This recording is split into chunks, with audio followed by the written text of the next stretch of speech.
আসসালামু আলাইকুম। 2025 সালের সপ্তম শ্রেণীর সুপ্রিয় শিক্ষার্থীবৃন্দ, তোমরা যারা আছো তোমাদের জন্য সপ্তম শ্রেণীর গণিত 2025 সালের অনুশীলনী 1.2 এর 23 নম্বর অঙ্কের সমাধান করাবো। 23 নম্বর অঙ্কে আছে 384 এবং 2187 দুইটি সংখ্যা। এখানে এটি একটি সংখ্যা, এটি একটি সংখ্যা।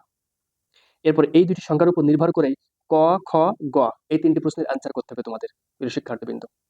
ক নম্বর কি বলেছে? প্রথম সংখ্যাটি পূর্ণবর্গ সংখ্যা কিনা উৎপাদকের সাহায্যে যাচাই করো। যে এই যে প্রথম সংখ্যাটি দেখতে পাচ্ছ, এটি আসলে পূর্ণবর্গ কিনা সেটা তোমাকে উৎপাদকের সাহায্যে যাচাই করতে বলেছে। তাহলে এই ক নম্বর প্রশ্নের অ্যান্সার খেয়াল করো প্রিয় শিক্ষার্থীবৃন্দ। এই জন্য এই ক নম্বর প্রশ্নটাকে তোমাকে কি করতে হবে? মৌলিক উৎপাদকের সাহায্যে ভাগ করতে হবে। খেয়াল করো, এক কথায় মৌলিক উৎপাদককে বিশ্লেষণ করতে হবে। তাহলে 3, 8, 4 এটা কত নম্বর? ক নম্বর। খেয়াল করো প্রিয় শিক্ষার্থীবৃন্দ, ক নম্বর শেষে যখন একক স্থানাঙ্ক জোড় থাকবে তখন ওই সংখ্যার ভিতরে 2 দ্বারা বিভাজ্য হবে। এই জন্য প্রথমে 2 দ্বারা নিব। 2 2 3 ভিতরে কয়বার যায়? একবার যায়। 2 একে 2, হাতে কত? 1, সেই 1 8 এর বামে বসবে। তাহলে কত হলো? 18। 9 দ্বিগুণী কত?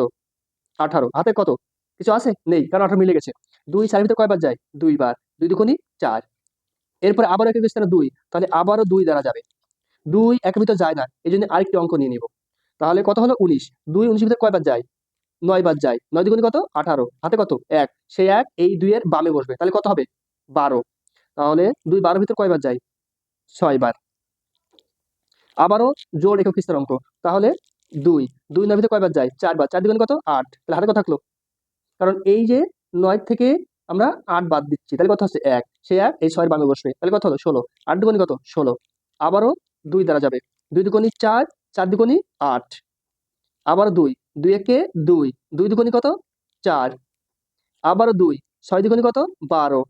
আবারও 2, 3 দুগুণী কত? 6। আর যাচ্ছে না প্রিয় শিক্ষার্থীবৃন্দ। তাহলে এখানে খেয়াল করো, এইগুলোকে অতএব 3, 8, 4 ইকুয়াল এইগুলোকে সব জোড় বেঁধে ফেলতে হবে। তাহলে 2 কয়টা? 1 2 3 4 5 6 7টা 2। কয়টা 2? 7টা 2। তাহলে 2 গুণ 2 গুণ 2 গুণ 2, 1 2 3 4 5টা 6টা 7টা। তাহলে এবার প্রত্যেকটাকে জোড় করে ফেলে দিব। 2 টাকা জোড় বাঁধবো। কয়টা করে? 2টা করে। তাহলে এই একটা জোড় হলো, এই একটা জোড় হলো, এই একটা জোড় হলো। একটা বাদ থেকে গেল। আর এই যে শেষে 3, এখানে এই 3, এখানে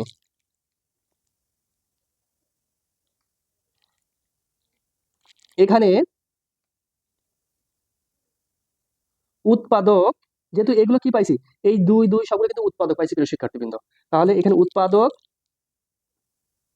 উৎপাদক 2 গুণ 3 বা 6 জোড়া বিহীন, জোড়াবিহীন। ঠিক আছে? নিজ নিয়ে জোড়াবিহীন, সেহেতু সংখ্যাটি পূর্ণবর্গ সংখ্যা নয়।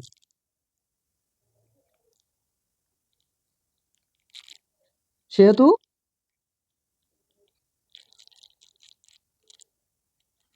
সংখ্যাটি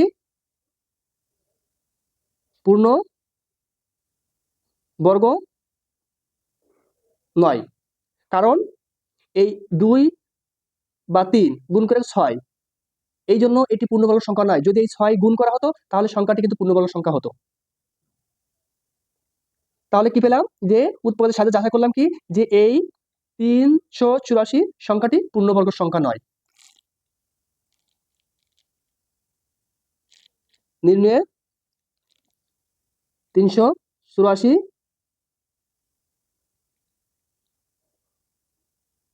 সংখ্যাটি পূর্ণবর্গ নয়, বর্গ নয় প্রিয় শিক্ষার্থীবৃন্দ। এরপরে আসো খ নম্বর প্রশ্নে কি বলছে? দ্বিতীয় সংখ্যাটি, তাহলে দ্বিতীয় সংখ্যাটি কত? 2187। দ্বিতীয় সংখ্যাটি যদি পূর্ণবর্গ না হয় তবে কোন ক্ষুদ্রতম সংখ্যা দিয়ে গুণ করলে এটি একটি পূর্ণবর্গ সংখ্যা হবে? এটা সবসময়ের জন্য তোমরা খেয়াল করবা, যখনই বলবে ক্ষুদ্রতম সংখ্যা দিয়ে গুণ করলে, তখন ওই একই ভাবে তোমাকে উৎপাদকে বিশ্লেষণ করে নিতে হবে, একই রকম ভাবে উৎপাদকে বিশ্লেষণ করে নিতে হবে। এটা তোমাদের খেয়াল করতে হবে প্রিয় শিক্ষার্থীবৃন্দ, ঠিক আছে? এবং সেই পূর্ণবর্গ সংখ্যাটি কত সেটি আবার তোমাদেরকে বের করতে হবে। তাহলে আসো প্রিয় শিক্ষার্থীবৃন্দ, খ নম্বর খ নম্বর খ নম্বর কত আছে? 2187। এটিকেও উৎপাদকে বিশ্লেষণ করব। কি করব? উৎপাদকে বিশ্লেষণ করব। তাহলে একক স্থানের অঙ্ক দেখছি বিজোড়, যখনই একক স্থানের অঙ্ক বিজোড় থাকবে তখনই তোমরা খেয়াল করবা যে কত দ্বারা? 3 দ্বারা ভাগ করবা তোমরা। 3 3 21 2 এর ভিতরে যায় না, এই জায়গায় কিন্তু একটা অঙ্ক নিয়ে নিব। তাহলে কত হলো? 21। 3 21 এর ভিতর কয়বার যায় এটা খেয়াল করবা। 3 7 কত? 21। 3 8 এর ভিতর কয়বার যায়? 2 বার। 3 দুগুণ কত? 6। তাহলে 8 থেকে 6 বাদ দিলে কত? 2। সেই 2 এই 7 এর বামে বসবে, তাহলে কত হলো? 27। এবার 3 7 এর ভিতর কয়বার যায়? 9 বার। 3 9 27। আবারও 3 দিয়ে যাবে, যেহেতু একক স্থানাঙ্ক বিজোড়। 3 7 এর ভিতর কয়বার যায়? 2 বার। 3 দুগুণ কত? 6। তাহলে হাতে কত থাকলো? 1, সেই 1 এই 2 এর বামে বসবে, তাহলে কত? 12। 6 দুগুণ কত? 3 এ 4 কত? 12। 3 এ 4 12। হাতে কিছু আছে? নেই। 3 9 এর ভিতর কয়বার যায়? 3 বার যায়। 3 3 কে 9। আবারও 3 3 8 কত? 24। 3 1 3 এর ভিতর কয়বার যায়? 1 বার। আবারও 3 3 8 এর ভিতর কয়বার যায়? 2 বার। হাতে কত থাকলো? 2, সেই 2 এই 1 এর বামে বসবে, তাহলে কত হবে? 21। 21 এর ভিতর 3 কয়বার যায়? 3 7 21। আবারও 3 3 27 এর ভিতর কয়বার যায়? 9 বার যায়। 3 9 27। আবারও আসো, 3 9 এর ভিতর কয়বার যায়? 3 বার যায়। এই হয়ে গেল প্রিয় শিক্ষার্থীবৃন্দ। এরপরে আসো যে তাহলে এইগুলোকে কি করবো? এবার জোড় বেঁধে ফেলে দেবো। 1 2 3 4 5 6 7টি আছে। তাহলে অতএব 2 1 8 7 ইকুয়াল 1 2 3 4 5 6 7। যেহেতু উৎপাদক কয়টি পাইছি? 7টি পাইছি। এই যে 1 2 3 4 5 6 7টি। এবার এইগুলোকে কি করব? জোড় বেঁধে ফেলে দিব। জোড়। এখানে খেয়াল করো, 3 এই উৎপাদক কিন্তু জোড়াবিহীন। এটা কি? এই 3টা উৎপাদক হচ্ছে, এটা কি তোমার জোড়াবিহীন। অতএব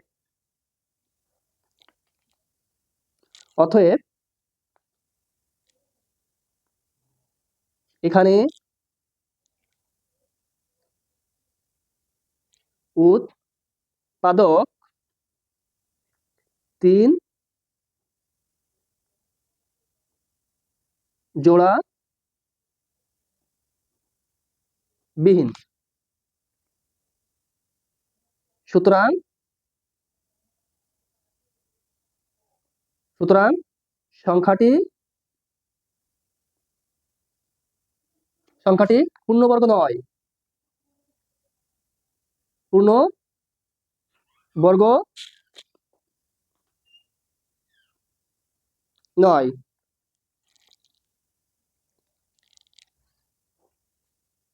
সেহেতু সংখ্যাটির সাথে 3 গুণ করলে, কি করলে? গুণ করলে গুণ করলে সংখ্যাটি পূর্ণবর্গ সংখ্যা হবে। গুণ করলে সংখ্যাটি পূর্ণবর্গ হবে।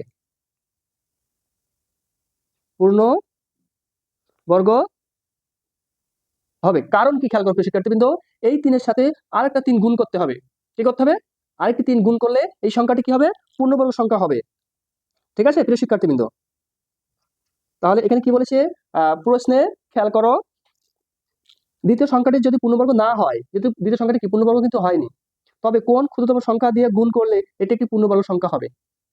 তাহলে 3 গুণ করলে এটি একটি পূর্ণবর্গ সংখ্যা হবে। তাহলে নির্ণয়ে সংখ্যাটির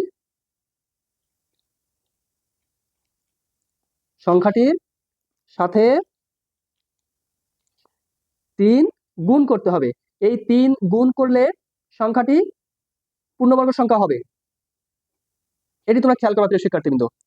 এরপরে বলেছে পূর্ণবর্গ সংখ্যাটি কত। আবার সেই পূর্ণবর্গ সংখ্যাটি কিন্তু নির্ণয় করতে বলেছে। তাহলে আসো, এখন 3 গুণ করলে পূর্ণবর্গ হবে। তাহলে এই 3 গুলো আবার তোমার তুলে নিতে হবে। তাহলে 3 গুণ 3 গুণ 3, যেহেতু 7টা 3 এখানে, 4 5 6 7, আর ওই যে বলেছি যে 3 গুণ করলে তাহলে এখানে আরেকটি 3 নিতে হবে। এবার এই 3 গুলো সব তোমাদের গুণ করতে হবে প্রিয় শিক্ষার্থীবৃন্দ, এটা তোমরা খেয়াল করবা। 3 3 9, 3 9 27, 3 27 81, 3 81 243, ঠিক আছে? এইভাবে তোমাদেরকে ক্যালকুলেটরে গুণ করে নিতে হবে। আমি ক্যালকুলেটরে গুণ করে নিয়েছি প্রিয় শিক্ষার্থীবৃন্দ, এটি পেয়েছি 6561।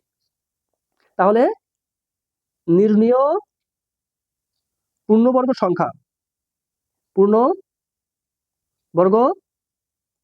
সংখ্যা কত পেলাম? 6561। এটি হচ্ছে প্রিয় শিক্ষার্থীবৃন্দ, এই যে বলেছে পূর্ণবর্গ সংখ্যাটি কত, তাহলে এই পূর্ণবর্গ সংখ্যাটি কত? 6561। এরপরে আসো প্রিয় শিক্ষার্থীবৃন্দ, যে গ নম্বর কি বলছে? দ্বিতীয় সংখ্যাটির সাথে কত যোগ করলে এটি একটি পূর্ণবর্গ সংখ্যা হবে। দ্বিতীয় সংখ্যাটির সাথে কত যোগ করলে এটি একটি পূর্ণবর্গ সংখ্যা হবে। এই জন্য খেয়াল করবা প্রিয় শিক্ষার্থীবৃন্দ, যে তোমরা এটা সহজে করতে পারবা। গ গ নম্বরে বলেছে দ্বিতীয় সংখ্যাটির সাথে, তাহলে দ্বিতীয় সংখ্যাটি কত? 2 1 8 7 সংখ্যাটির সাথে কত যোগ করলে এটি একটি পূর্ণবর্গ সংখ্যা হবে। যখনই এরকম কথা বলবে যে কোন ক্ষুদ্রতম সংখ্যাটি যোগ করলে, তখন ভাগের সাহায্যে বর্গমূল নির্ণয় করতে হবে প্রিয় শিক্ষার্থীবৃন্দ। তোমরা এটা খেয়াল করবা। কি বলেছি? যে ভাগের সাহায্যে বর্গমূল নির্ণয় করতে হবে তোমাদেরকে। তাহলে এখানে 2187 ডান সাইডে রাখ দিলাম, 2টি করে আবদ্ধ করে ফেলে দেওয়া প্রিয় শিক্ষার্থীবৃন্দ। তাহলে 21-এর ভিতরে 21-এর নিচেই এবং 21-এর কাছাকাছি কোন সংখ্যাটি পূর্ণবর্গ? 16। তাহলে 16-র বর্গমূল কত? আমরা জানি 4।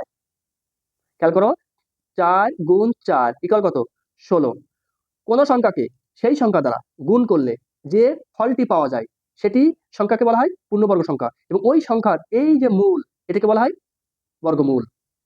তাহলে এটা মূল। 4 4 কত? 16। 6 আর কত দাও? 11। 5 হাতে কত? 1 1 আর 1 2, 2 দিয়ে মিলে কি 0, বামে 0 আর বসবে না প্রিয় শিক্ষার্থীবৃন্দ।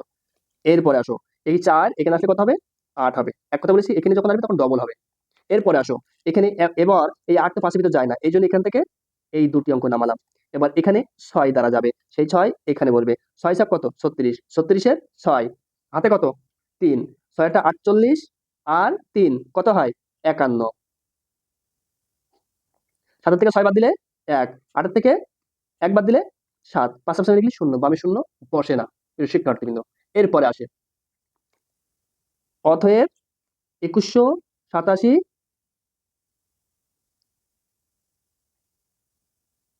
সংখ্যাটির ভাগশেষ বিদ্যমান। কি বিদ্যমান? ভাগশেষ বিদ্যমান। সেহেতু সংখ্যাটি পূর্ণবর্গ নয়। সেহেতু সংখ্যাটি পূর্ণবর্গ নয়। সুতরাং ক্ষুদ্রতম সংখ্যা যোগ করলে, কি করলে? যোগ করলে সংখ্যাটি পূর্ণবর্গ হবে। যোগ করলে সংখ্যাটি পূর্ণবর্গ হবে। নির্ণীয়। এরপরে খেয়াল করো প্রিয় শিক্ষার্থীবৃন্দ, তাহলে পূর্ণবর্গ যখন হবে তখন একটা ক্ষুদ্রতম সংখ্যা কি করতে হবে? যোগ করতে হবে। সেই যোগটা করতে হবে এই 46-এর সাথে। তাহলে 46 যোগ 1 ইকুয়াল কত হয়? 47।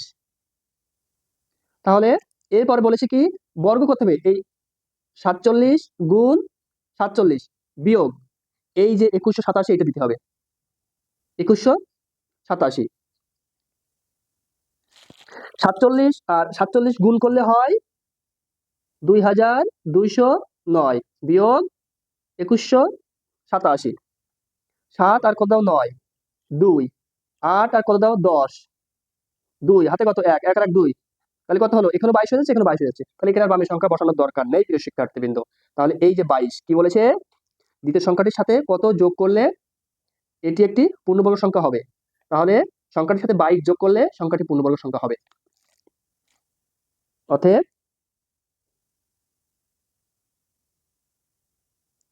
সংখ্যাটির সাথে 22 যোগ করলে পূর্ণবর্গ হবে। পূর্ণবর্গ হবে। এই গেল প্রিয় শিক্ষার্থীবৃন্দ তোমাদের 23 নম্বরের যে 3টি সৃজনশীল প্রশ্ন ছিল সেই সৃজনশীল 3টি প্রশ্নের অ্যান্সার। এই জন্য তো আমি আবারও তোমাদেরকে বলছি, তোমরা যদি সপ্তম শ্রেণীর গণিতে খুব পারদর্শিতা অর্জন করতে চাও তাহলে আমার ভিডিওটি সম্পূর্ণ দেখবা এবং আমার চ্যানেলটি তোমরা সাবস্ক্রাইব করে রাখবা। তাহলে আমি যখনই কোনো অঙ্ক দিব তখনই তোমরা পেয়ে যাবা। তাহলে আর তোমাদের সপ্তম শ্রেণীর গণিতে কোনো দুর্বলতা থাকবে না। ঠিক আছে?